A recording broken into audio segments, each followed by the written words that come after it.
amie dévouée, atteinte d'une leucémie, elle a fait des mots MOTS, son remède contre les mots MAUX. Dans ce magazine Elle, Bahija nous raconte aujourd'hui son histoire. Bahija, bonjour.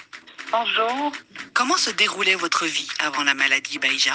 je suis native de 16 ans, d'une famille modeste, une enfance pratiquement ordinaire, où j'ai beaucoup joué, où j'ai beaucoup, souri, pleuré aussi, donc un peu de tout, mais surtout beaucoup de manque aussi parce que j'ai l'image qui me reste, c'est-à-dire à l'âge de 4 ans, c'était le départ de ma mère, qui était vraiment très dur. Bien sûr, j'ai poursuivi mes études. J'ai fait mes études du collège à César, puis à Oujda, puis à Mohamedia, où j'ai fait mes études supérieures. Et c'est là où j'étais fiancée. Et à l'âge de 19 ans, je me suis mariée, à condition bien sûr de terminer mes études, parce que j'ai compris que je suis responsable du cours que va prendre ma vie et je dois être une femme autonome, une femme qui a sa place dans la société. Vous dites que l'écriture vous a sauvé. Mais juste avant de nous raconter votre combat, vous aviez quel âge quand votre leucémie a été diagnostiquée? Alors, quand j'étais enceinte de mon troisième enfant, en 2002 exactement, j'apprends le diagnostic d'un cancer, une leucémie. Alors, bien sûr, c'était dur au début. J'ai subi ce verdict de plein fouet et ils m'ont appris que ma durée de vie va expirer dans 3 ou 4 années en l'absence du traitement qui était indisponible à l'époque au Maroc. Donc, bien sûr, j'étais effondrée, c'était très difficile. J'ai commencé à poser toutes ces questions qui me rongeaient de l'intérieur. Est-ce que je vais vivre? Est-ce que je vais contaminer mes enfants? Est-ce que personne ne parlait d'ailleurs du cancer? Donc, est-ce que je vais guérir? Est-ce que c'est une punition? Qu'est-ce que j'ai fait pour mériter cette LMC ou bien cette leucémie, ce cancer? Donc, c'était vraiment au début, c'était très difficile. Qu'est-ce que la maladie vous a appris sur vous-même?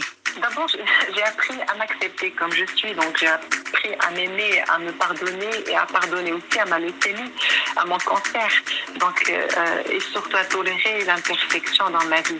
J'ai aussi appris à me donner le bonheur. C'est-à-dire, je me regardais dans le miroir, je me dis, sois forte, hein, tu mérites le bonheur, mais sois reconnaissante envers cette vie. Tu es toujours en vie.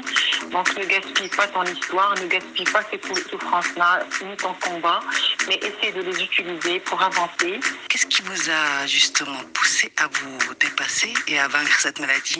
J'ai commencé à écrire que cette rencontre avec le cancer, avec la leucémie, avec la mort, a créé certainement des vides dans ma tête. Donc, et ces vides-là, je ne les ai jamais vécus. Je ne connaissais pas ces vides-là.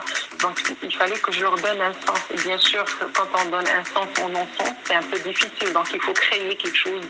Donc, j'ai créé une auto-guérison. C'est un processus d'auto-guérison.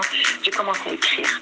Et écrire m'a permis d'expliquer et me permet toujours d'expliquer, de comprendre et de combler ces vides, de recoudre, si vous voulez, de retisser les trous dans ma pensée, mais surtout de faire des pansements de mon âme.